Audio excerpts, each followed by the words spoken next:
Assalamualaikum warahmatullahi wabarakatuh. Alhamdulillah, alhamdulillahi wa syukrulillah. Wassalatu wassalamu ala sayyidis sadah Sayyidina wa maulana Muhammad bin Abdillah wa ala alihi wa ashabihi alladzina hum hudatul ummah. Amma ba'dah, la hawla wa la quwata illa billah. Sebelumnya, anak-anakku sekalian, saya ingin mengucapkan selamat pada kalian semua yang telah naik kelas dari kelas 7 sekarang menjadi kelas 8. Semoga di kelas 8 ini kalian semua lebih giat belajar lagi. Yang awalnya agak malas-malasan, belajarnya lebih digiatkan. Yang kemarin belum dewasa, masih omongnya tidak karu-karuan, sekarang sikapnya lebih didewasakan lagi karena kalian sudah menjadi lebih dewasa. Anak-anakku sekalian, pada materi pelajaran kali ini, yaitu pelajaran Ahlus Sunnah wal Jamaah, atau yang kita kenal dengan istilah aswaja. Pada bab pertama ini, yakni bab yang menjelaskan tentang Ahlus Sunnah wal Jamaah menurut pandangan Nahdlatul Ulama. Sebelum saya jelaskan materi pelajaran hari ini, perlu saya sampaikan kepada kalian bahwa selain materi pelajaran yang saya jelaskan pada tayangan ini, untuk penyempurna pengetahuan kalian, kalian juga harus membaca, tetap harus membaca buku paket yang sudah dibagikan kepada kalian semua. Kalian baca di rumah, dipahami, dimengerti. Nanti selanjutnya itu sebagai materi ulangan harian kalian nanti.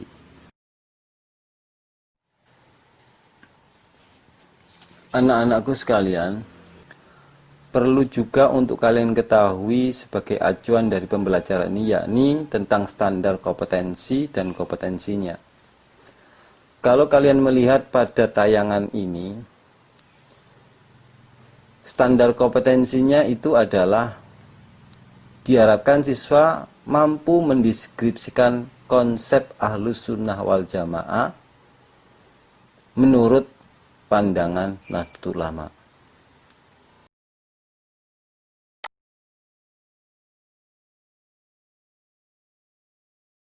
Sedangkan sebagai kompetensi intinya, yaitu kalian diharapkan mampu memahami pengetahuan, baik itu faktual, konseptual, dan prosedural, berdasarkan rasa ingin tahu tentang Al-Quran, hadis, fikih, akidah akhlak, sejarah Islam, dan Ahlus Sunnah wal Jamaah.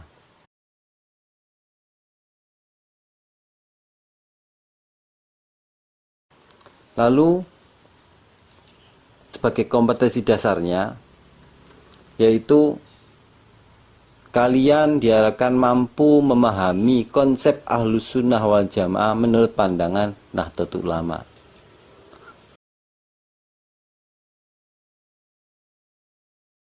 Dan indikatornya yaitu, yang pertama, siswa dapat menjelaskan pengertian Ahlus Sunnah wal Jamaah menurut pandangan Nahdlatul Ulama.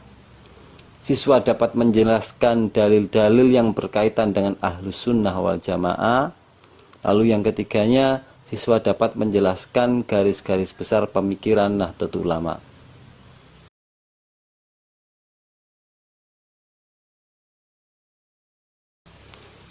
Tujuannya dari pembelajaran ini adalah siswa diharapkan mampu memahami pengertian Ahlus Sunnah wal Jamaah menurut pandangan Nahdlatul Ulama.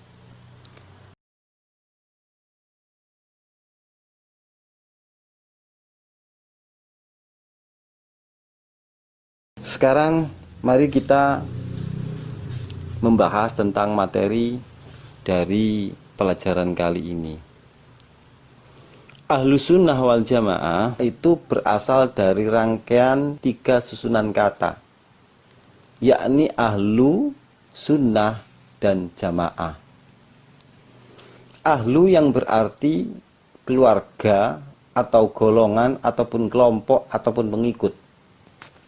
Sedangkan sunnah adalah bermakna segala sesuatu yang telah diajarkan atau bersumber dari Nabi Muhammad SAW, baik berupa perkataan, perbuatan, atau persetujuan Nabi Muhammad SAW.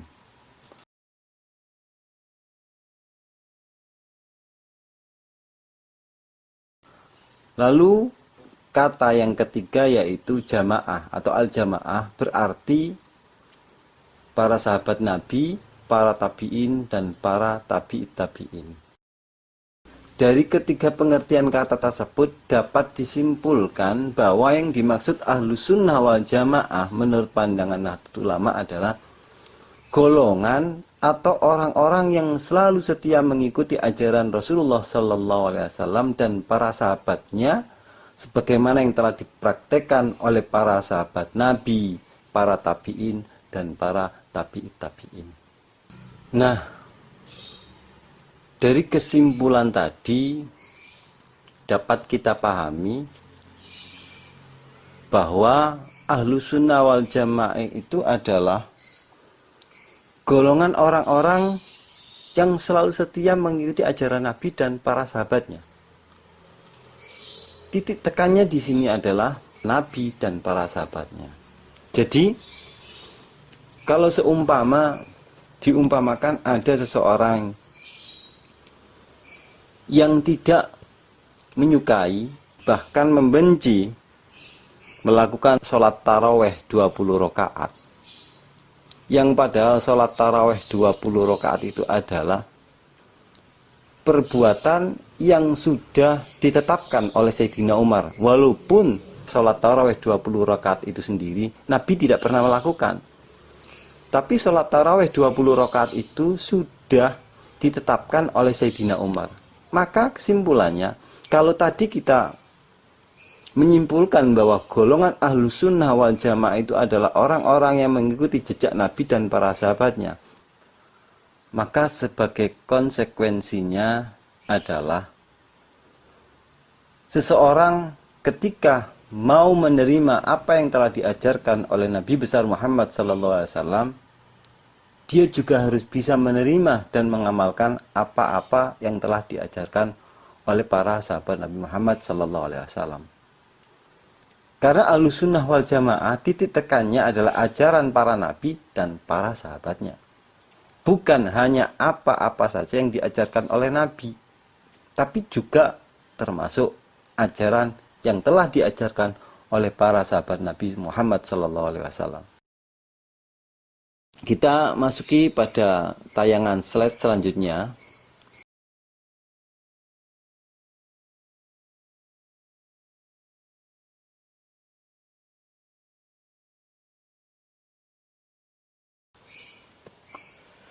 Dalil yang berhubungan dengan ahlus sunnah wal jamaah. Menurut pendapat Imam Murtado Az-Zabidi, idza utliqa ahlus sunnah wal jamaah fal muradu bihim al-asy'ariyah wal maturidiyah. Artinya, jikalau muncul istilah ahlus sunnah wal jamaah, maka yang dimaksud adalah mereka pengikut Imam Al-Asy'ari dan Imam Al-Maturidi. Maksudnya, kenapa ahlus sunnah wal jamaah dari pendapat Imam Murtado Az-Zabidi ini mengatakan orang ahlus sunnah wal jamaah itu adalah para pengikut Imam Asy'ari dan pengikut Imam Al-Maturidi? Karena Imam Al-Maturidi dan Imam Al-Asy'ari ini adalah pemuka madhab atau pembangun madhab dari disiplin ilmu tauhid. Karena banyak imam-imam tauhid yang lainnya, diantaranya Qadiriyah, golongan Jabariyah, golongan Mu'tazilah, mereka adalah aliran-aliran tauhid yang berbeda yang tidak sama dengan aliran Imam Al-Asy'ari dan Imam Al-Maturidi. Sedangkan Ahlussunnah wal Jamaah kalau menurut pandangan Kiai Haji Hasyim Asy'ari, amma Ahlussunnah wal Jamaah fahum ahlut tafsiri wal hadithi wal fikhi al mutamassikuna bi sunnati Rasulillah sallallahu alaihi wasallam wal khulafair rasyidin ba'dah. Artinya Ahlussunnah wal Jamaah adalah golongan mereka orang-orang yang ahli tafsir, ahli hadis, ahli fikih yang senantiasa berpegang teguh pada sunnah Rasul dan sunnah para khulafaur rasyidin. Itu menurut pendapat Mbah Hasyim atau Kiai Haji Hasyim Asy'ari, tokoh pendiri Jam'iyah Nahdlatul Ulama. Sekarang kita lanjutkan pada tayangan slide berikutnya.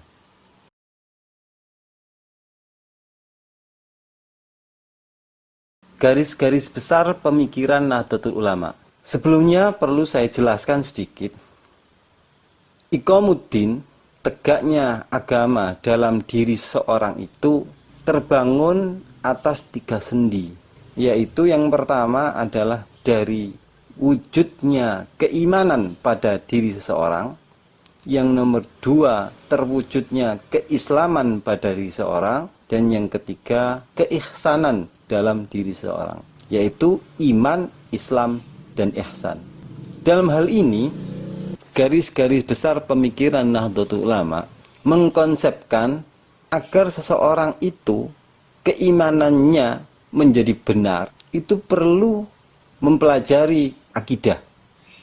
Garis-garis besar pemikiran Nahdlatul Ulama bidang akidah ini menganjurkan untuk mengikuti faham yang telah diajarkan oleh Imam Abu Hasan Al-Asy'ari dan Imam Abu Mansur Al-Maturidi. Lalu, bagaimana seseorang mempunyai keislaman yang benar? Itu perlu mempelajari ilmu syariah atau ilmu fikih. Nah, Nahdlatul Ulama dalam bidang fikih dan syariah ini memilih untuk mengikuti salah satu dari 4 mazhab, yakni mazhab Imam Hanafi, mazhab Imam Maliki, mazhab Imam Syafi'i, ataupun mazhab Imam Hambali. Kemudian yang ketiga, iqamuddin, yakni ihsan, keihsanan seseorang. Bagaimana seseorang mempunyai keihsanan perilaku yang baik, ini perlu mempelajari ilmu tasawuf atau akhlak.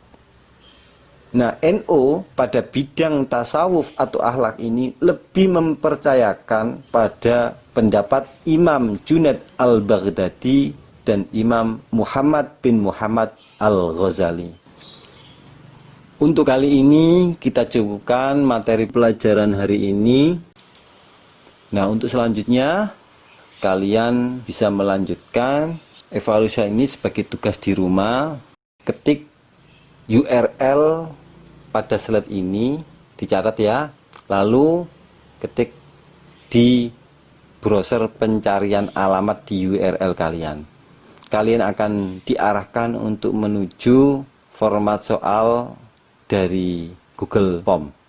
Nah, itu sebagai tugas ulangan kalian harian nanti. Saya tunggu jawabannya paling lambat 1 minggu. Sampai materi pelajaran berikutnya, jawaban kalian sudah harus terkirim. Nah, cukup sampai di sini penjelasan saya tentang materi pelajaran Ahlussunnah wal Jamaah kali ini. Saya ucapkan terima kasih, tetap semangat, dan jaga selalu kesehatan. Assalamualaikum warahmatullahi wabarakatuh.